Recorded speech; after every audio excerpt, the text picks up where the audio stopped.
The scent of burning sage hung in the air, mingling with the sour odor of fear that seemed to permeate every corner of our small village home. Outside, the autumn wind howled against wooden shutters that had long since stopped keeping drafts at bay. My mother's hands trembled as she wove the ceremonial braids into my hair, each tug against my scalp a painful reminder of what was to come.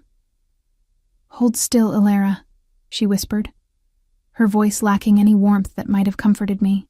"The claiming ceremony requires perfection." I stared at my reflection in the cracked mirror propped against the wall. At 22, I was 5 years older than most girls presented at the annual ceremony. My pale skin seemed almost translucent in the dim candlelight, dark circles shadowing eyes that had seen too many disappointments. 5 years of being overlooked by potential mates, 5 years of watching younger girls chosen while I remained behind, unwanted and increasingly shameful to my family. "Do you think anyone will choose me this time?" I asked, immediately regretting the vulnerability in my question. My mother's fingers stilled against my scalp. The silence stretched between us like a living thing before she sighed, a sound heavy with resignation. "Your father has made arrangements," she finally said, avoiding my eyes in the mirror. "Should you remain unchosen again?" The implications of her words settled over me like a shroud. Arrangements. The euphemism wasn't lost on me. For families desperate enough, there were always options beyond our pack's borders. Rumors of human trafficking disguised as employment opportunities or arranged marriages weren't uncommon, especially for infertile she-wolves like me. My hand instinctively reached for the small wooden pendant hanging around my neck. My grandmother had pressed it into my palm on her deathbed 7 years ago, her gnarled fingers closing mine around the carved wolf. "Your worth isn't in your womb, little one," she had whispered, her voice already fading. "Remember that when the world tries to tell you otherwise." I'd worn it every day since, this small talisman of defiance against a society that valued fertility above all else. My thumb traced the familiar grooves as my mother finished the last braid. "There," she said, stepping back to assess her work. "At least you'll look presentable." The unspoken words hung between us. "Even if your body is broken." My father appeared in the doorway, his imposing frame blocking what little light filtered in from the main room. Once, I'd been his pride, his firstborn. Now I was merely a burden, a failed investment. "It's time," he announced, his voice flat. "The carriages are arriving at the ceremonial grounds."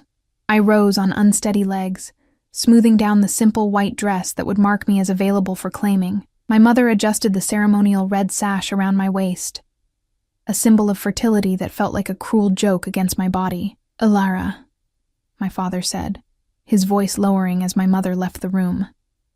"You understand what's at stake tonight." It wasn't a question. We both knew. 3 moons ago, I'd overheard him negotiating with a traitor from the Eastern Territories, a man known for finding positions for unclaimed she-wolves. The sum mentioned had been substantial, enough to cover my parents' mounting debts and secure my younger sister's future. "I understand," I replied, keeping my eyes downcast as was expected. "Good," he nodded, his hand briefly touching my shoulder in what might have been affection, or perhaps just a final acknowledgement before he sold his daughter. "Then make yourself appealing. Your future depends on it." The walk to the ceremonial grounds stretched longer than in previous years. Families lined the path, whispering behind cupped hands as I passed. Everyone knew this was my last chance. At 22, I was already considered past prime claiming age, and with no signs of fertility, my value diminished with each passing season. "There goes the barren one," a child's voice carried on the wind, silenced quickly by a mother's harsh reprimand. But not before the words found their target. I kept my eyes fixed on the path ahead, clutching my grandmother's pendant through the thin fabric of my dress. The ceremonial grounds came into view, a large clearing surrounded by ancient oak trees. At its center stood the claiming stone, a massive granite altar where each available female would stand to be assessed by potential mates. Torches illuminated the gathering darkness, casting long shadows across faces both familiar and strange. Our pack had opened its borders for the ceremony, allowing unmated males from neighboring territories to participate. It meant more potential matches, but also more eyes to witness my humiliation should I remain unchosen again. The Alpha's daughter, Lyra, caught my eye from where she stood with the other eligible females. Unlike me, her participation was merely ceremonial, a way to honor tradition before her arranged mating to a neighboring Alpha's son. Her lips curved in a smirk that spoke volumes. We had once been friends, as children, before biology had separated us into distinct categories, the valuable and the worthless. "Candidates, form your line," called out Elder Marin, her ancient voice carrying across the hushed gathering. I took my place at the end of the line, behind 13 other girls, all younger, all with cheeks flushed with excitement rather than shame. The scent of their nervousness was tinged with hope. Mine carried only resignation.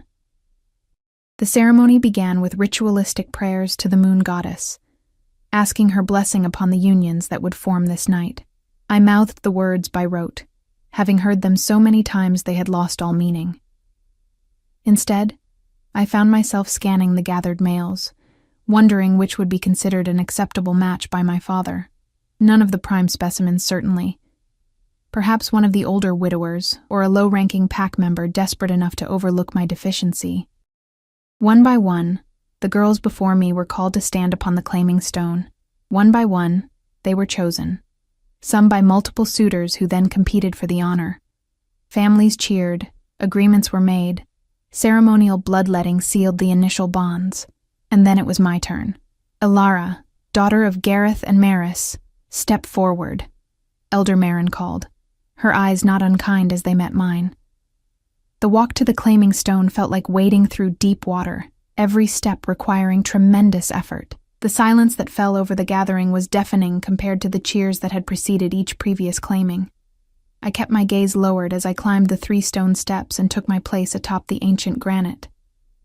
"Ilara presents herself for claiming," Elder Marin announced.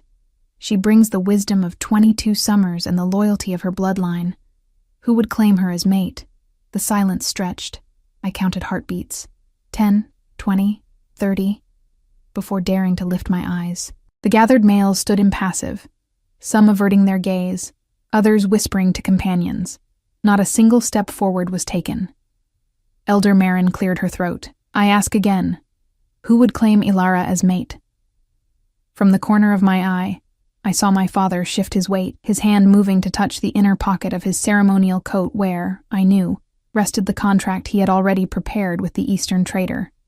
And then, a disturbance at the edge of the ceremonial grounds. Murmurs rippled through the crowd, starting at the outer edges and quickly becoming gasps of surprise. The crowd parted like water before a stone. I raised my eyes fully for the first time, curiosity temporarily overcoming shame. Through the parted crowd strode 3 figures. The central one walked with the unmistakable authority of an alpha, his broad shoulders draped in a cloak of deepest black, adorned with silver symbols I didn't recognize. Flanking him were 2 warriors, their posture alert, hands resting casually on the hilts of ceremonial daggers, but it was the man in the center who held my attention. Even from atop the claiming stone, I could feel the power radiating from him in waves. He was older than me by perhaps a decade, his face bearing the hardened planes of one who commanded respect, rather than requested it. A scar bisected his right eyebrow, trailing down to the cheekbone in a pale line against tanned skin. His hair, as black as his cloak, was pulled back severely from a face that seemed carved from stone. Elder Marin dropped to one knee, a gesture I had never seen her make to anyone. "Alpha King Thorn," she said, her voice pitched to Carrie. "We are honored by your unexpected presence." Alpha King? The title sent a shock through me. Everyone knew of the Alpha King who ruled the Northern Territories, a coalition of packs so vast it was said his lands took a full moon cycle to cross. But he was almost mythical, a figure of power discussed in hushed tones around fires, not someone who appeared at small pack ceremonies. The gathered crowd followed Elder Marin's lead, dropping to their knees in waves until only I remained standing, frozen atop the claiming stone. The Alpha King's eyes, a startling amber that seemed to glow in the torchlight, lifted to meet mine. The intensity of his gaze pinned me in place, making it impossible to look away or follow protocol by lowering myself in submission. "I've come for the claiming," his voice carried easily across the silent grounds, deep and resonant in a way that seemed to vibrate through my very bones. Elder Marin rose cautiously. "Of course, Alpha King. We would be honored to restart the ceremony for—" "That won't be necessary," he interrupted, his gaze never leaving mine. "I've already found what I came for." And then he did the unthinkable. The Alpha King strode forward, his powerful form cutting through the kneeling crowd until he stood directly before the claiming stone. This close, I could see flecks of gold in his amber eyes, could smell the scent of pine and winter that clung to his skin. "I claim this one," he announced, his voice leaving no room for question or challenge. "Ilara, daughter of Gareth and Maris." The collective gasp that rose from the gathered pack was like a sudden gust of wind. I stood frozen, certain I had misheard, or that this was some elaborate, cruel joke. The Alpha King extended his hand toward me, palm up, revealing a silver ceremonial blade. "Do you accept my claim?" he asked, though it scarcely sounded like a question. Over his shoulder, I caught sight of my father's face, a mask of shock and naked calculation, as he processed this unexpected turn. The Eastern trader, who had been lurking at the edges of the gathering, melted back into the shadows, his transaction evaporating before his eyes. I should have felt relief. Instead, suspicion crawled up my spine. Why would the Alpha King, ruler of the Northern Territories, claim a barren she-wolf from a minor pack? What use could I possibly be to him? His hand remained extended, the ceremonial blade catching the firelight. Behind him I could see the faces of my pack members, some shocked, some envious, all watching to see what I would do. My fingers closed around my grandmother's pendant, seeking its comfort one last time. "Your worth isn't in your womb," her voice whispered in my memory. Perhaps this was my chance to discover what worth I might have beyond the broken parts of me. I placed my trembling hand in his. The moment my skin touched his, a jolt of electricity shot up my arm. His hand engulfed mine completely, warm and calloused. The hand of a warrior, not a figurehead who merely commanded from afar. I fought to keep my face impassive as he drew the ceremonial blade across my palm, a shallow cut that beaded with blood almost instantly. Without hesitation, he turned the blade and made a matching cut across his own palm, then pressed our wounds together. The traditional blood binding, performed countless times through generations of our kind, suddenly felt intimate and dangerous in a way I hadn't anticipated. "Blood to blood," he said, his voice pitched low enough that only I could hear. "Life to life." The formal words of claiming hung in the air between us as our blood mingled. According to tradition, this preliminary bond would remain in place until the mating ceremony could be performed under the full moon, a ceremony that, in my case, would be purely symbolic. The thought sent a wave of shame through me. "Alpha King," I began, my voice barely audible even to my own ears. "There's something you should know." "Later," he cut me off, his tone brooking no argument. His eyes scanned the gathered crowd before returning to mine with an intensity that stole my breath. "This isn't the place." Elder Marin approached cautiously, her weathered face a mask of practiced diplomacy that couldn't quite hide her shock. "The moon goddess blesses this claiming," she announced, raising her gnarled hands toward the night sky where the waxing moon hung like a silver pendant. "Let it be recorded that Ilara, daughter of Gareth and Maris, has been claimed by Alpha King Thorn of the Northern Territories." A murmur rippled through the crowd, part awe, part disbelief. I caught sight of Lyra's face, her perfect features contorted with confusion, and unless I was mistaken, a flash of anger. Next to her, my parents stood frozen, my father's expression calculating while my mother's hand covered her mouth in shock. "The binding ceremony will take place at the next full moon," the Alpha King announced, his voice carrying effortlessly across the clearing. "Until then, she comes under my protection and travels with me to the Northern Territories." "Tonight?" The word escaped me before I could stop it, earning a sharp look from Elder Marin and a raised eyebrow from the Alpha King. "Tonight," he confirmed, releasing my hand, but remaining close enough that I could feel the heat radiating from his body. "Gather what belongings you need. We depart within the hour." My mind reeled. An hour to pack up my entire existence. An hour to say goodbye to the only home I'd ever known, a home that had never truly embraced me, but familiar nonetheless. An hour before I would leave with this stranger who, for reasons I couldn't fathom, had claimed me as his own. "May I speak with my family before we depart?" I asked, forcing strength into my voice that I didn't feel. Something flickered across his face, a hardening around the eyes, a tightening of his jaw, before he nodded once. "1 hour," he repeated. "My guards will escort you home and then to my caravan." The walk back to my family's dwelling passed in a blur. Whispers followed in our wake, pack members who had spent years ignoring my existence now burning with curiosity. The 2 guards flanked me silently, their presence making it clear that I was already no longer just Alara, the barren disappointment, but something else entirely, property of the Alpha King. My parents walked several paces ahead, their backs rigid with tension. Not once did they look back to see if I followed. When we reached our home, my father finally turned to the guards. "Surely there's no need for you to enter," he said, his tone carefully respectful, but underlaid with the authority he held within our pack. "We only wish for a private moment with our daughter before she leaves." The taller of the 2 guards, a man with a face like carved granite and eyes that missed nothing, shook his head. The Alpha King's orders were clear. We are to remain with his claimed mate at all times. His claimed mate. The words hung in the air between us, as foreign and unexpected as if they'd been spoken in another language entirely. Inside our small home, I moved mechanically to gather my few possessions. There wasn't much. Some clothes, a book of legends my grandmother had given me, a small carved box containing a lock of her hair. My life, it seemed, could be packed away in a single bag.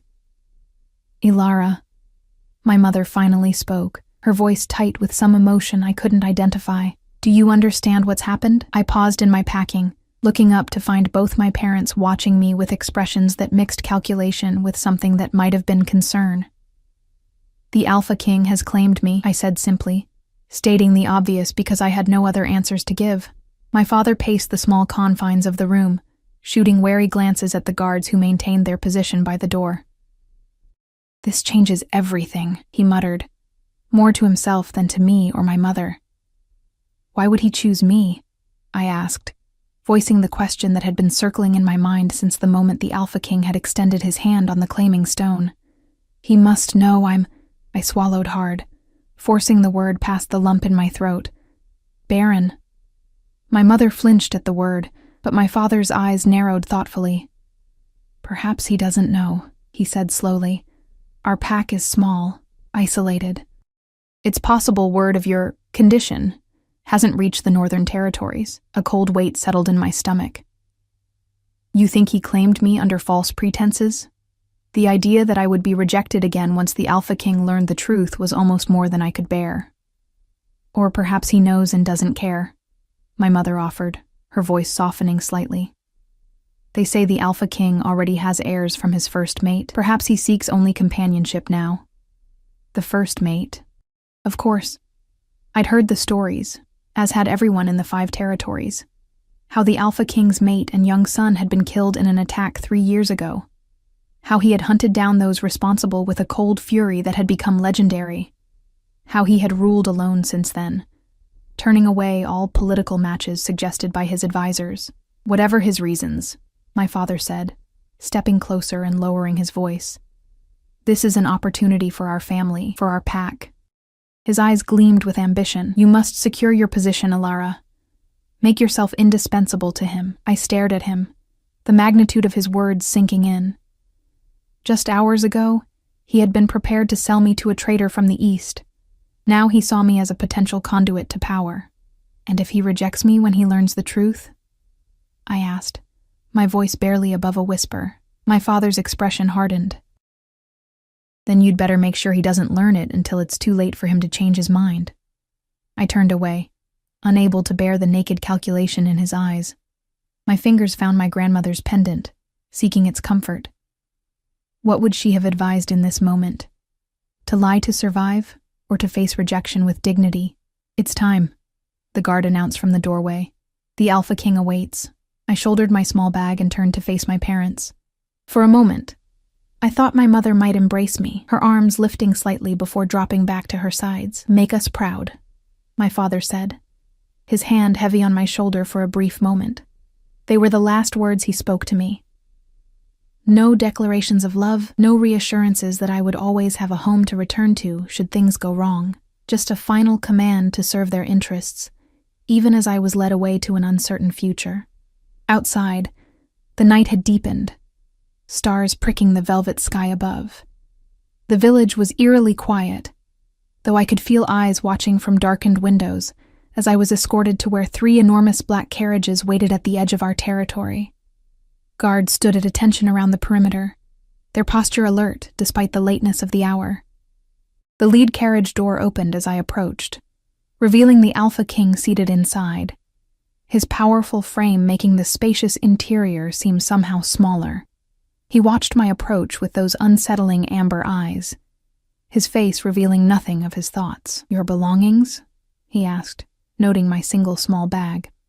"This is all," I replied, fighting the urge to apologize for having so little to bring to this unexpected union. He nodded once and extended his hand to help me into the carriage. I hesitated only briefly before placing my fingers in his, allowing him to draw me up and into the dimly lit interior. The door closed behind me with a soft click that somehow felt like the ceiling of a tomb. We sat in silence as the carriage lurched into motion, the steady rhythm of horses' hooves marking our departure from everything I had ever known. I kept my eyes fixed on my lap, hyper-aware of the man seated across from me, a stranger who now held complete power over my fate. "You're afraid," he stated after several minutes had passed, his deep voice startling in the quiet. I lifted my gaze to find him studying me with an intensity that made my skin prickle. "Wouldn't you be?" I countered, surprising myself with my boldness. Something that might have been amusement flickered across his face before disappearing behind that inscrutable mask. "Most would be honored to be chosen by the Alpha King. Most would understand why they were chosen," I replied, my fingers tightening around the pendant at my neck. "I don't have that luxury." He leaned forward slightly, the movement bringing his scent closer. Pine, winter, and something uniquely male that made my wolf stir in a way I hadn't experienced before. "Does there need to be a reason beyond what I want?" The arrogance in his tone sparked an unexpected flare of anger in my chest. "When what you want is a barren she-wolf from a minor pack, yes, I think reasons matter quite a lot." The words escaped before I could stop them, hanging in the air between us like a gauntlet thrown. I tensed, waiting for his anger, for the rejection that would surely follow my outburst. Instead, he leaned back against the plush seat, his expression unreadable in the dim light of the carriage's single lantern. "So you decided to announce your perceived flaw immediately. Interesting strategy." "Not a perceived flaw," I said quietly, forcing myself to hold his gaze. "A reality I've lived with for 5 years. And who diagnosed this reality?" he asked, his tone deceptively casual. "Our pack healer, my mother. 5 years of monthly disappointments." I swallowed hard, hating the tremor in my voice. "Take your pick." "I prefer to make my own assessments," he replied, a hint of steel entering his tone. "And I did not claim you for your womb, Ilara." The use of my name sent an unexpected shiver down my spine. "Then why did you claim me?" For a long moment, he studied me in silence, his amber eyes reflecting the flickering lamplight. When he finally spoke, his voice had dropped to a register that seemed to resonate in my very bones. "Because when I walked into that clearing, every instinct I possess, alpha, wolf, and man, recognized something in you. Something that called to me in a way I haven't felt in 3 years. He paused, his gaze never leaving mine. Something I never expected to feel again. My breath caught in my throat. "What did you recognize?" "That remains to be seen," he replied, effectively closing that line of conversation. "We have a 3-day journey to the Northern Territories. You should rest while you can." As if on cue, fatigue washed over me, the emotional exhaustion of the day catching up all at once. I leaned my head against the carriage window, watching the familiar landscape of my pack's territory recede into darkness. "What should I call you?" I asked softly, realizing I had no idea how to address the man who had claimed me. "My name is Thorn," he said after a moment. "In public, protocol demands you address me as Alpha King or my lord. In private, my name will suffice." Thorn. The name suited him. Sharp, dangerous, unyielding. "And what will you call me?" I asked, my eyelids growing heavy despite my determination to remain alert. "Mine," he replied simply. "I will call you mine." The possessiveness in his tone should have frightened me. Instead, it wrapped around me like a warm blanket as I drifted toward sleep. My last conscious thought a wonder at how quickly life could change. From unwanted to claimed, from worthless to valuable, from certain of my future to lost in possibility. Just before sleep claimed me completely, I felt something warm settle over my body. His cloak, I realized distantly, the scent of pine and winter enveloping me as consciousness slipped away. Behind my closed eyelids, I thought I felt his gaze still upon me, watchful and considering in the darkness. I woke to the gentle rocking of the carriage and the soft glow of dawn filtering through the window. For a disorienting moment, I couldn't remember where I was or why. Then my eyes fell on the figure seated across from me, and everything rushed back with dizzying clarity. The Alpha King, Thorn, was awake and watching me, his posture relaxed, yet somehow still conveying absolute authority.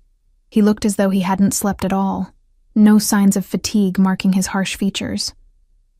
"You talk in your sleep," he said without preamble, his amber eyes assessing. Heat rushed to my cheeks. What did I say? Nothing intelligible. His lips curved slightly, not quite a smile, but passionate nonetheless. I straightened, realizing his cloak still draped over me like a blanket. The heavy fabric carried his scent, pine and winter, and something deeper that made my wolf stir beneath my skin. I folded it carefully, extending it toward him with hands I forced not to tremble. "Thank you," I said, proud that my voice remained steady. He accepted the cloak with a nod, our fingers brushing briefly in the exchange. Even that fleeting contact sent a spark of awareness through me, a reaction I couldn't understand. My wolf had always been subdued, quiet, damaged like the rest of me, yet in his presence, she seemed to press closer to the surface, alert and interested in a way I'd never experienced. "We'll stop soon," he said, nodding toward the window. "There's a way station ahead where we can break our fast and stretch our legs." I followed his gaze to see a vast, misty landscape unfurling beyond the glass. Rolling hills covered in evergreens stretched toward distant mountains, nothing like the familiar, deciduous forests of my pack's territory. We had traveled farther in one night than I had been in my entire life. "Where are we?" I asked, unable to keep the wonder from my voice. "The borderlands between the Central and Northern Territories," he replied, something like satisfaction in his tone as he observed my reaction. "By nightfall, we'll reach the first of my pack's outposts." The carriage slowed, and I peered out to see a sturdy stone building emerging from the morning mist. Guards in the black and silver of the Northern Territory pack snapped to attention as our caravan approached. The efficiency of their movements spoke of rigorous training and absolute loyalty. When the carriage door opened, Thorn exited first, then turned and extended his hand to help me down. The gesture seemed almost courtly, at odds with the fearsome reputation that preceded him. I placed my fingers in his, acutely aware of the strength in his grip as he steadied me. The cool morning air carried the scent of pine and wood smoke, fresh and invigorating after the confines of the carriage. I inhaled deeply, trying to calm my racing pulse as I took in our surroundings. The way station was more fortress than inn, with thick stone walls and narrow windows that spoke of defense rather than comfort. Alpha King, a tall, broad-shouldered man, approached, inclining his head in a show of respect that nonetheless lacked the subservience I'd seen in others. A beta, then, and one high in Thorn's trust. His eyes flickered to me with undisguised curiosity. "The station has been secured." "Thank you, Kieran," Thorn replied, his hand coming to rest at the small of my back in a gesture that felt both protective and possessive. "This is Alara. She is under my protection." Kieran's eyebrows rose slightly, but he masked his surprise quickly. "My lady," he said with a slight bow in my direction. "Welcome to the Northern Territories." The title felt foreign, uncomfortable, like clothing made for someone else's body. I nodded awkwardly, unsure of the proper protocol. In my pack, unmated females held little status. Here, claimed by the Alpha King, I entered a world of political nuance I was entirely unprepared for. Thorn guided me into the way station, his hand remaining at my back. Inside, a large hearth dominated the central room. a fire already crackling welcomingly. Servants moved efficiently, preparing a table with food while keeping their eyes respectfully lowered. "Eat," Thorn said, guiding me to the table. "We have a long journey ahead." The food was simple but hearty: fresh bread, cheese, smoked meats, and fruit. I realized I was ravenous, having eaten nothing since before the claiming ceremony. Still, I found myself picking at the food, too aware of Thorn's presence beside me, and the curious glances from his guards. "Is the food not to your liking?" Thorn asked, his voice low. "It's fine," I replied quickly. "I'm just adjusting." His eyes studied me for a long moment. "Adjusting," he repeated, as if testing the word. "Yes, I suppose you are." A commotion outside drew his attention. Through the window, I could see one of the guards arguing with a rider who had just arrived, dust still settling around his horse. "Excuse me," Thorn said, rising with fluid grace. "Kieran will see to your needs." As he strode outside, Kieran approached, taking the seat across from me that Thorn had vacated. Up close, I could see the scars that marked him as a warrior, one along his jawline, another disappearing beneath the collar of his tunic. "So," he said without preamble, "you're the one who caught his eye." I set down my cup carefully. "It seems so." "Interesting," Kieran mused, his gaze assessing rather than hostile. "He hasn't shown interest in any female since Lyria died." The name hung in the air between us. Thorn's first mate, the woman whose death had reportedly driven him to a vengeful fury that had reshaped the political landscape of all 5 territories. "I'm not replacing her," I said quietly, meeting Kieran's gaze directly. To my surprise, he laughed, a short bark of sound. "No one could," he agreed easily. "But that's not necessarily a bad thing. Lyria was complicated." Before I could ask what he meant, the door opened and Thorn returned, his expression thunderous. Kieran immediately rose, moving to intercept him. "News from the borderlands?" he asked, pitching his voice low, though not low enough that I couldn't hear. "Unrest in the western packs," Thorn replied tersely. "Rumors of alliance building against the northern territory." Kieran swore softly. "Ambrose? Who else?" Thorn's eyes flicked to me briefly before returning to his beta. "We need to move. Now. Take half the guard and ride ahead to alert the outpost. I want security doubled by the time we arrive." "And the girl?" Kieran asked, his voice neutral. "She stays with me," Thorn replied, his tone brooking no argument. Kieran nodded once and departed, barking orders to the gathered guards. Within minutes, the way station had transformed from peaceful rest stop to military operation, guards mounting horses and forming into squadrons with practiced efficiency. Thorn returned to my side, his expression grim. "We need to leave," he said, extending his hand to help me rise. "It's not safe to linger." "What's happening?" I asked, allowing him to guide me toward the door. "Politics," he replied grimly. "Something you'll need to learn quickly in your new position." Outside, the remaining guards had readied the carriages. To my surprise, Thorn led me not to the one we had traveled in previously, but to a smaller, lighter vehicle, with only a driver. "We'll travel faster this way," he explained, noting my confusion. "The larger caravan will continue as a decoy." The implications of his words sank in slowly. "Are we in danger?" His eyes met mine, hard and uncompromising. "Everyone associated with me is always in potential danger, Alara. It's the nature of power." He helped me into the carriage before following, his large frame making the space feel suddenly cramped. "But you're safer with me than anywhere else in the 5 territories." The carriage lurched into motion, moving at a much faster pace than our night journey. Thorn sat beside me rather than across, his body a wall of heat along my side. The proximity was unsettling, making it difficult to organize my thoughts. "Tell me about this Ambrose," I said finally, needing to break the tension.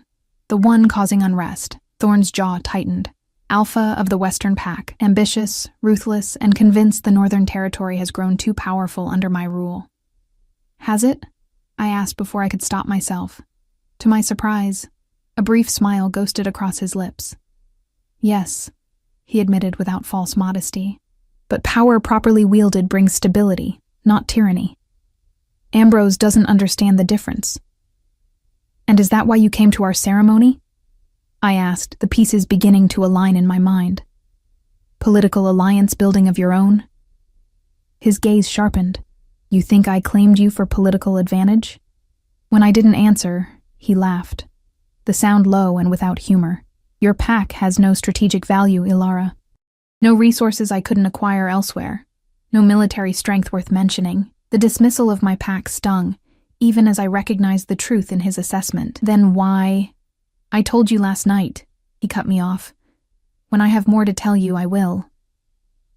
We lapsed into silence, the rhythmic motion of the carriage and the tension of the morning conspiring to exhaust me despite having just woken. I found my eyelids growing heavy, my body swaying slightly with the movement of the vehicle. Rest, Thorn said, his voice gentler than I'd heard it before. We have hours yet to travel. I'm fine, I insisted, fighting against the pull of fatigue. Stubborn, he observed, but there was something like approval in his tone.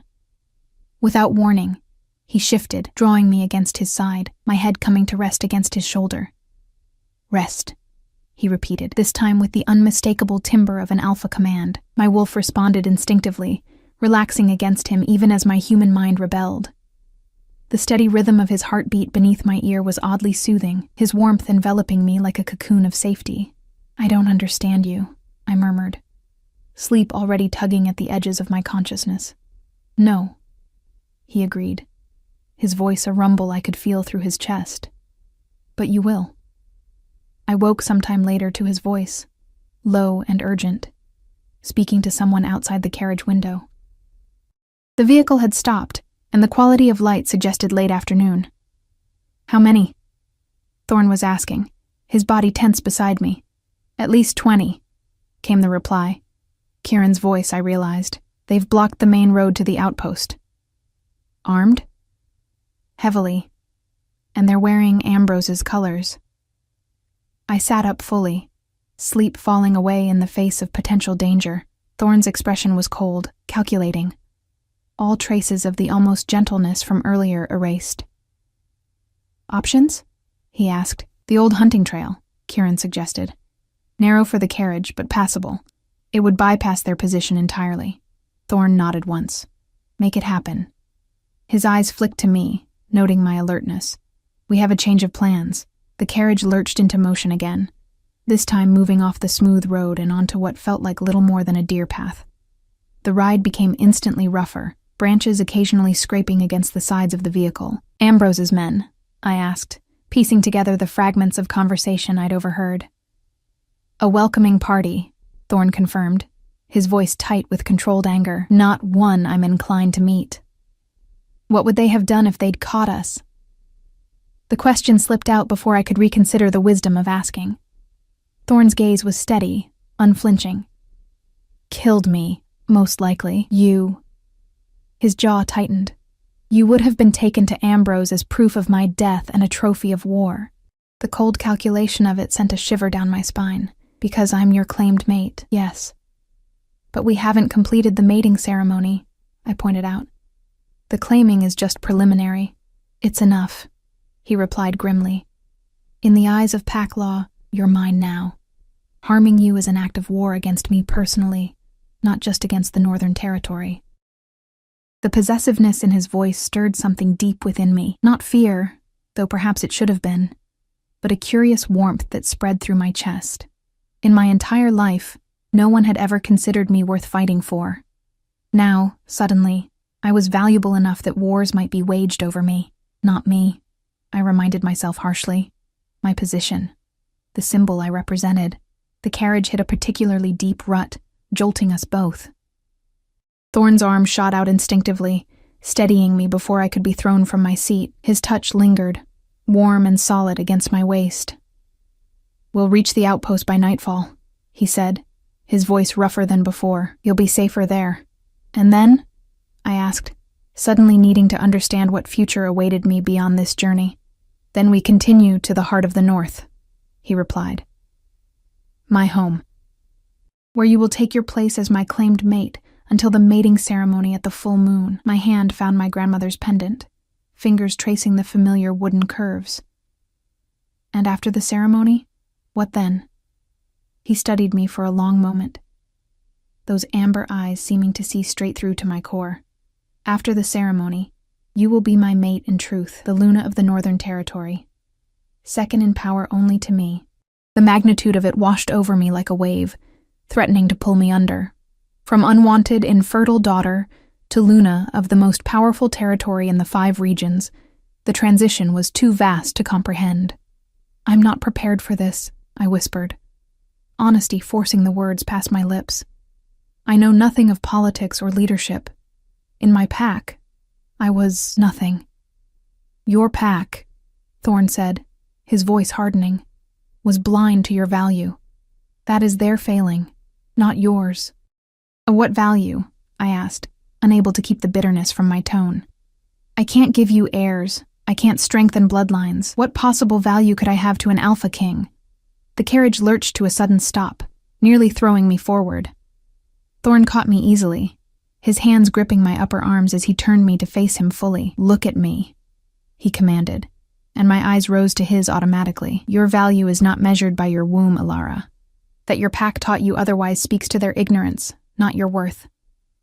The echo of my grandmother's words in his mouth stole my breath. My fingers clutched the pendant harder, drawing his gaze to the movement. "What is that?" he asked, his tone gentling. "You hold it when you're afraid or uncertain." I hesitated, then slowly withdrew the pendant from beneath my dress, holding it in my palm for him to see. The carved wooden wolf gleamed softly in the fading light, worn smooth from years of being held. "My grandmother's," I explained. "She gave it to me before she died. She was the only one who," I swallowed hard, "who believed I had value beyond breeding." Thorn studied the pendant, then lifted his eyes to mine. Something flickered in their amber depths. Recognition, perhaps, or understanding. "She was right," he said simply, releasing my arms and settling back into his seat as the carriage began moving again. The rest of the journey passed in silence, but it was a different quality of silence than before. Not tense or awkward, but contemplative, as if we were both considering new possibilities in the space between us. As the sun began to set, painting the sky in shades of fire, I caught my first glimpse of the outpost through the carriage window. Unlike the way station, this was a true fortress, stone walls rising imposingly against the darkening sky, watchtowers at each corner manned by alert guards, the black and silver banner of the Northern Territory snapping in the evening breeze. "Home for tonight," Thorn said, following my gaze. "Tomorrow, we continue to the heart of the North." The carriage passed through massive iron gates that closed behind us with an ominous clang. Inside, the fortress bustled with activity. Guards patrolling, servants hurrying about their duties, wolves in both human and shifted form moving with purpose. As our carriage came to a stop in the central courtyard, Kieran appeared, looking dusty but satisfied. "The border is secure," he reported as Thorn exited the carriage. "Ambrose's men have withdrawn to Western Territory lands. For now," Thorn replied grimly, before turning to help me down from the carriage. As my feet touched the cobblestones of the courtyard, the activity around us paused, all eyes turning in our direction. I felt the weight of their collective gaze, curious, assessing, judging, and fought the urge to shrink back into the shadows. Instead, I straightened my spine and lifted my chin, channeling a confidence I didn't feel. Beside me, I sensed rather than saw Thorn's approval. "My people," he addressed the gathered wolves, his voice carrying easily across the courtyard. "This is Alara, my claimed mate. She is to be afforded every respect and protection due to your future Luna." A murmur rippled through the crowd. Surprise, speculation, perhaps even disapproval, but no one dared voice it openly. One by one, they lowered themselves in gestures of respect, acknowledging their alpha's choice even if they didn't understand it. "Come," Thorn said, his hand finding the small of my back once more. "You must be exhausted." As he guided me across the courtyard toward the main keep, I felt the weight of expectation settling onto my shoulders like a heavy cloak. Whatever value Thorn saw in me, whatever purpose he had in claiming me, I would soon be expected to prove myself worthy of the position he had thrust upon me. The pendant lay warm against my skin, a reminder of my grandmother's faith in me. Your worth isn't in your womb, little one. Remember that when the world tries to tell you otherwise. For the first time since receiving those words, I began to believe they might be true. The chambers prepared for us were spacious and well-appointed, a stark contrast to the humble dwelling I'd left behind. A fire crackled in a stone hearth, casting dancing shadows across rich tapestries depicting northern landscapes and hunting scenes. Servants had drawn a bath in an adjoining room, steam rising invitingly from the copper tub. Rest, bathe, change, Thorn instructed, his eyes sweeping the room with the practiced assessment of someone accustomed to evaluating security. I have matters to attend to with my commanders. I'll return for the evening meal. I nodded, relief and disappointment warring within me at the prospect of solitude. As much as I craved a moment to gather my scattered thoughts, a part of me was reluctant to see him go, as if his presence had become an anchor in the storm of change swirling around me. "Is there anything you need before I leave?" he asked, pausing at the door. Answers, I thought. Certainty. A reason to believe this isn't all some elaborate mistake. "No," I said instead, forcing a small smile. "Thank you." He studied me for a moment longer, as if weighing the truth of my words, before inclining his head slightly and departing. The heavy oak door closed behind him with a solid thud, leaving me truly alone for the first time since he had claimed me on the stone. I exhaled shakily, moving to the window that overlooked the fortress courtyard. Below, Thorn strode across the cobblestones, guards and soldiers stopping to bow as he passed. Power radiated from him, evident in every step, every gesture, every incline of his head. He was a king in truth, not just in title, commanding respect through strength rather than fear. And he had chosen me. The bath beckoned, and I surrendered to its promise of momentary peace. The hot water enveloped me like a blessing, soothing muscles I hadn't realized were tense from the long journey. I submerged fully, letting the water close over my head, muffling the sounds of the unfamiliar fortress. In that suspended moment, I could pretend that life hadn't irrevocably changed, that I wasn't suddenly thrust into a position I was woefully unprepared for. When I emerged, gasping softly, reality settled back around my shoulders. This was my life now. Whatever Thorn's reasons for claiming me, whatever future awaited in the heart of the North, there was no returning to what had been before. I dried myself and discovered clothing had been laid out while I bathed, a simple but elegant dress in deep forest green, far finer than anything I'd ever owned. It fit as if made for me, though I knew that was impossible given the haste of our departure. Thorn must have sent instructions ahead, preparing for my arrival even before he'd claimed me. The thought sent a shiver down my spine. How long had he been watching me? How long had I been part of a plan I knew nothing about? A soft knock at the door interrupted my spiraling thoughts. "Enter," I called, expecting a servant. Instead, a woman stepped into the room, tall and lean with silver streaking her dark hair. She carried herself with the confidence of someone comfortable in her own authority, her amber eyes, so similar to Thorn's, assessing me frankly. "So you're the one my son has chosen," she said without preamble, her voice rich and husky with age. Son. This, then, was the Dowager Luna of the Northern Territory, Thorn's mother. I dropped immediately into a deep curtsy, pulse racing. "Rise, child," she said, a hint of amusement coloring her tone. "I'm not here for formalities." I straightened slowly, acutely aware of my damp hair and simple appearance compared to her regal bearing. "My lady, I didn't know." "That I was here? Of course not." She moved further into the room, examining the space with the air of someone conducting an inspection. "Thorn wouldn't have mentioned me. He prefers to handle introductions on his own terms." She turned those penetrating amber eyes back to me. "But I've never been one to wait on my son's convenience, especially when it comes to matters of succession." The blunt reference to my presumed role made my cheeks heat. "My lady, I think there's been a misunderstanding. I'm Baron?" she supplied, one elegant eyebrow arching. "Yes, I know. News travels quickly, even from small isolated packs." The casual confirmation of my greatest shame from this stranger's lips stole my breath. She knew. She had known before I arrived, which meant, "Thorn knows as well," she confirmed, reading my expression. He's known since before he set foot in your pack's territory. My legs suddenly felt unable to support my weight. I sank onto the edge of the bed, mind racing. I don't understand. The Dowager Luna regarded me with an unreadable expression. No, I don't suppose you do. She moved to the window, looking out at the fortress grounds. My son has always been particular about his choices. Methodical. Nothing he does is without purpose. She turned back to face me, her expression softening slightly.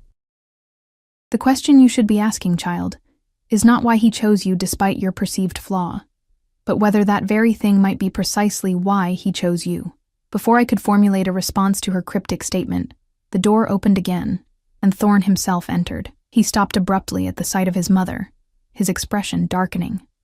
"Mother," he said, voice carefully neutral. "I wasn't aware you had arrived, clearly," she replied dryly. "I was just introducing myself to your claimed mate." The tension between them was palpable, complex in a way that spoke of long-standing disagreements, rather than simple discord. "And now you've done so," Thorn said, the dismissal clear in his tone. His mother smiled, seemingly unperturbed by his curtness. "Indeed I have." She turned to me, inclining her head slightly. "We'll speak again, Alara. Soon." With that, she swept from the room, leaving a charged silence in her wake. Thorn's jaw worked as he stared after her, emotions I couldn't decipher flickering across his face. "I apologize for my mother's directness," he said finally, turning back to me. "She has her own agenda, always." "She knows about me," I said quietly. "About my condition." "Yes. And so do you?" It wasn't a question. Thorn crossed to where I sat, lowering himself to one knee before me so that our eyes were level. The position, the Alpha King kneeling before me, was so unexpected that I found myself momentarily speechless. "Listen carefully, Alara, because I will only say this once," he said, his voice low and intense. "I did not claim you in ignorance or by mistake. I claimed you with full knowledge of who and what you are." "But why?" The question burst from me, weighted with all the confusion and insecurity of the past day. What possible value could a barren she-wolf have to the Alpha King? Something flashed in his eyes. Anger, frustration, perhaps even hurt. "Do you truly believe your only value lies in your ability to breed? Isn't that what our society teaches?" I countered, fingers finding my grandmother's pendant. "A she-wolf's purpose is to strengthen the pack through offspring. Without that, you are still intelligent, observant, and stronger than you know," he interrupted, his gaze never leaving mine. "You survived years of degradation without losing your sense of self. You face the unknown with courage rather than cowering. And your wolf—" He paused, something like wonder crossing his features. "Your wolf recognizes mine in a way I haven't experienced since—" He stopped abruptly, but I knew what he had been about to say. "Since Lyria. Since his first mate, whose death had left him ruling alone." "Is that it, then?" I asked softly. "You sense some connection between our wolves?" "It's part of it," he acknowledged, rising to his feet and moving toward the hearth. "But not all." I waited, sensing there was more he wasn't ready to reveal. The fire cast his profile in sharp relief, highlighting the strong line of his jaw, the intensity of his focus as he stared into the flames. "There are political considerations as well," he admitted finally. "Things I'm not yet ready to discuss." Disappointment settled in my chest, though I'd expected as much. Of course there would be political motivations behind his choice. A man in his position couldn't afford decisions based solely on instinct or attraction. "I understand," I said, striving to keep my voice neutral. He turned back to me, eyes narrowing slightly. "Do you?" "You're the Alpha King," I replied simply. "Everything you do has consequences beyond yourself." A smile ghosted across his lips. "Already you understand more about leadership than many who have spent lifetimes in court." He crossed back to where I sat, extending his hand. "Come. It's time for the evening meal. My commanders are eager to meet you." I placed my hand in his, allowing him to draw me to my feet. "Will your mother be there?" "Unfortunately," he said dryly. Try not to let her intimidate you. It only encourages her." The hint of humor in his voice caught me by surprise, drawing a small smile from me. "I'll do my best." His eyes lingered on my face, something softening in his expression. "That dress suits you," he said, the unexpected compliment warming my cheeks. "Green brings out the gold in your eyes." Before I could formulate a response, he guided me toward the door, his hand settling at the small of my back in what was becoming a familiar gesture. The great hall was already filled with people when we entered, warriors, commanders, and what appeared to be local nobility, all rising to attention at Thorn's appearance. Conversations halted mid-sentence, all eyes turning to assess the Alpha King's unexpected claimed mate. I fought the urge to shrink beneath their scrutiny, forcing my spine straight and my chin high as Thorn led me to the head table. His mother was already seated there, watching our approach with those knowing amber eyes. "My Lord Alpha," a broad-shouldered man with a weathered face stepped forward, bowing deeply before straightening to appraise me with undisguised curiosity. "This is your claimed mate, Ilara," Thorn supplied, his tone making it clear that her name was to be used with respect. "Ilara, this is Commander Vask, head of my border forces." "My lady," Vask said, inclining his head to me. "Welcome to the Northern Territory." Others approached, offering similar greetings, names and titles blurring together in a whirl of new faces and thinly veiled assessment. I did my best to respond appropriately, acutely aware that my every word and gesture were being judged. As we took our seats at the head table, Thorn leaned close, his breath warm against my ear. "You're doing well," he murmured, the quiet praise steadying me more than I would have expected. The meal progressed with formal conversation about border patrols and security measures, carefully avoiding direct mention of Ambrose or the Western Territory threat. I remained mostly silent, listening and observing the dynamics at play. It became clear that while Thorn held absolute authority, he valued the counsel of his commanders, allowing them to speak freely before making decisions. "And what do you think, my lady?" Vask asked suddenly, directing a question to me about the allocation of resources to border villages. I froze momentarily, caught off guard by being addressed directly on a matter of governance. Across the table, Thorn's mother watched with keen interest, waiting to see how I would respond. Taking a steadying breath, I considered what I had observed in my own pack's territory. Border villages are often the first to suffer in times of conflict, but the last to receive aid, I said carefully. They need not just protection, but investment, reasons to remain loyal when tested. A surprised silence followed my words, before Vask nodded slowly. "Well reasoned, my lady."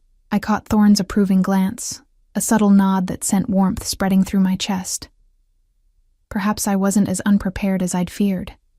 As the meal concluded, Thorn rose, signaling an end to formal proceedings. Guards took positions near the doors as most of the gathering dispersed, leaving only Thorn's inner circle at the head table. "Now," he said, his voice dropping to a register that commanded immediate attention. "The real discussion begins." Maps were produced, unrolled across the cleared table. I recognized the 5 territories marked in different colors, the Northern Territory largest of all, spanning nearly half the known lands. "Ambrose has been building alliances for months," Kieran reported, pointing to areas marked with small X's. "Southern pack leaders meeting in secret, Eastern diplomatic envoys crossing Western lands. He means to unite them against us," Thorn concluded, his expression grim. "Against you," his mother corrected, speaking for the first time since the meal began. "It's personal, not just political. Ambrose has never forgotten that you took his sister as your first mate, then failed to protect her." The blunt statement sent a shock through me. Lyria had been Ambrose's sister? This wasn't just political rivalry, but family vendetta? Thorn's face hardened to granite. Lyria chose me, not the match her brother arranged. Ambrose never forgave either of us for that.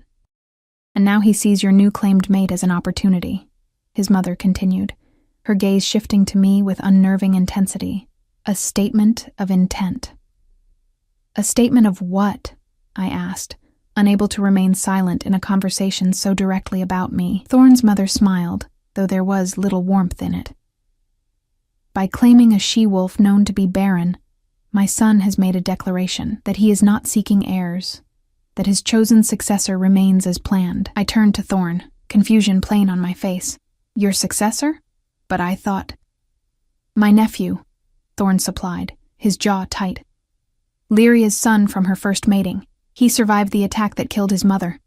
He is being raised in secret, protected from those who would use him as a pawn against me. The revelation stole my breath.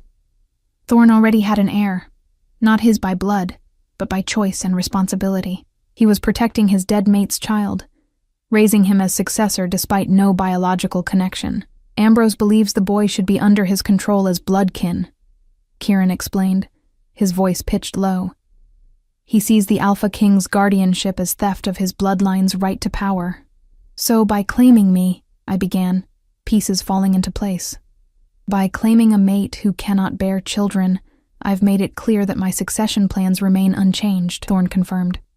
That Lyria's son will inherit the Northern Territory, not any future offspring of mine. The political calculation behind his choice of me suddenly crystallized with painful clarity. I wasn't chosen for any special quality or connection, but for what I lacked, the ability to complicate the succession with competing heirs. I fought to keep my expression neutral, to hide the hurt that lanced through me at this cold confirmation of my utility. All his talk of my value beyond breeding had been just that. Talk, designed to secure my cooperation in his political strategy. You'll understand, of course, why this information cannot leave this room, Thorn's mother said, her eyes still fixed on me. The boy's existence remains our most closely guarded secret. I nodded mechanically, mind still reeling from the revelations. Of course. The discussion continued around me, strategies and contingencies debated in low, urgent tones, but I found it increasingly difficult to focus. The day's events, the emotional whiplash of going from unwanted burden to political asset, and now this final understanding of my true purpose, it all pressed down upon me until I felt I might shatter beneath the weight. Thorn must have noticed my pallor, for he abruptly called an end to the council. Enough for tonight. We depart at first light for the heart of the North. Rest while you can. As the others filed out, he turned to me, concern evident in the slight furrow of his brow. You're tired. I'll escort you back to our chambers. Our chambers. The casual possessive sent another wave of confusion through me. If I was merely a political statement, why the pretense of true mating? Why share chambers at all? We walked in silence through the fortress corridors, the weight of unspoken questions hanging between us. When we reached the room, I moved immediately to the window, needing space to order my thoughts. You're upset, Thorn observed, closing the door behind us. I'm processing, I corrected, keeping my back to him. It's been an illuminating evening. He moved to stand behind me, close enough that I could feel his heat but not touching. You feel used. The direct assessment startled a harsh laugh from me. Isn't that exactly what's happening? You chose me not for who I am, but for what I lack. For the political message my barrenness sends to your enemies. That is one aspect of why I chose you, he acknowledged, his voice steady. Not the only reason, and not even the most important one. I turned to face him, arms crossed protectively over my chest. Then what is the most important reason? Because from where I stand, it seems I've gone from being worthless in one pack to being valuable for my worthlessness in another. Something dangerous flashed in his eyes, a glimpse of the predator beneath the controlled exterior. Do not put words in my mouth, Alara. I have never once called you worthless. You didn't have to, I replied, years of accumulated hurt lending sharpness to my words. Your actions speak clearly enough. You need a mate who cannot bear children. I fit that requirement. It's a convenient political arrangement. Nothing more. He moved then, closing the distance between us with predatory grace. His hands came up to frame my face. Not roughly, but with a firmness that brooked no escape. You think I would claim a mate, any mate, for mere political convenience? He asked, his voice dropping to a low rumble that seemed to vibrate through my very bones. That I would bind myself to a woman I didn't want, didn't desire, didn't choose with every part of my being? His words sent heat cascading through me, pooling low in my belly.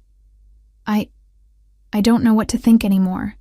Then let me make it perfectly clear, he said, his thumbs brushing over my cheekbones in a gesture that felt startlingly tender from such a powerful man. Yes, your inability to bear children serves a political purpose. It protects my nephew's position and prevents Ambrose from claiming I seek to erase his sister's bloodline from succession. His eyes held mine, amber depths burning with an intensity that stole my breath. But I could have achieved the same ends by claiming any number of barren she-wolves, or by simply declaring my intentions publicly. I chose you, Alara, because from the moment I caught your scent, my wolf recognized something in you that called to the very core of who I am. What? I whispered, hardly daring to believe what he seemed to be saying. A match, he said simply. Not a replacement for what was lost, but something new, something that could be even stronger, given time and trust. His hands slid from my face to my shoulders, down my arms to capture my hands in his. I don't expect you to believe me yet. Words are easy, and you've had too many lies in your life already. But I am not your parents, Alara. I do not value you only for what your body can or cannot do. He lifted one of my hands, pressing it flat against his chest, where his heart beat strong and steady beneath my palm. I value you for this, the courage that beats in your heart despite years of being told you are less, the strength that kept you standing tall even when your pack would have seen you bow, the intelligence that observes and understands more than you reveal. Tears pricked at the corners of my eyes, emotion welling up too powerful to contain. Why me? I asked again, needing to hear it, to believe that this wasn't just another form of manipulation. Because when I walked into that clearing and saw you standing alone on that stone, everything in me recognized everything in you, he said, his voice rough with emotion I hadn't believed him capable of. The loneliness, the determination, the fierce, wounded pride. I saw myself as I was after Lyria died. Hollow but standing, broken but unbowed, he released one of my hands to brush away a tear that had escaped down my cheek. I claimed you because I couldn't walk away. Because something in me knew that if I left that clearing without you, I would regret it for the rest of my days. The raw honesty in his voice, in his eyes, broke something open inside me, a dam I'd built against hope, against believing I could ever be truly wanted for myself alone. I don't know how to be what you need, I confessed, my voice barely above a whisper. A Luna. A political partner. I faltered, unable to say the word. Mate, he supplied gently. And you don't need to know yet. We have time, Alara. Time to learn each other, to build trust, to see if what my wolf recognized in you is something your wolf recognizes in return. His thumb brushed across my lower lip, the touch sending sparks of awareness cascading through me. I don't expect love from you, not yet. But I do ask for your trust, or at least the chance to earn it. My hand still rested against his chest, feeling the steady rhythm of his heart beneath my palm. This close, his scent enveloped me, pine and winter and something uniquely his that called to something deep within me. My wolf stirred, pressing close to the surface of my consciousness in a way she never had before, drawn to the power and protection he offered. I can try, I whispered, the words feeling like both surrender and a new beginning. The smile that curved his lips transformed his face, softening the harsh planes and revealing a glimpse of the man beneath the Alpha King's mantle. That's all I ask, for now. He stepped back slightly, creating space between us, though his hand remained holding mine. We should rest. The journey to the heart of the North begins early, and it will be your first glimpse of your new home. Home. The word echoed in my mind, carrying with it a tentative hope I scarcely dared acknowledge. Not just a place of residence, but somewhere I might truly belong, not despite my perceived brokenness, but accepted wholly as I was. As Thorn moved to bank the fire for the night, I touched my grandmother's pendant, feeling its familiar contours beneath my fingers. Your worth isn't in your womb, little one, her voice whispered in my memory. Remember that, when the world tries to tell you otherwise. For the first time, standing in the chamber I shared with the Alpha King, who had claimed me knowing full well what others saw as my greatest flaw, I truly believed those words might be true. Whatever came next, The journey to the heart of the North, the inevitable political machinations of Ambrose, the challenges of becoming Luna to a people who would scrutinize my every move. I would face it with the knowledge that I had been chosen. Not for what I could produce, but for who I was. It was, perhaps, the most precious gift I had ever received. Thorn turned back to me, his amber eyes reflecting the dying firelight. Tomorrow begins our real journey, Ilara. Together, I said, the word half question, half statement. He nodded, his expression solemn but his eyes warm. Together. And for the first time in my life, that simple word felt like a promise I could believe in.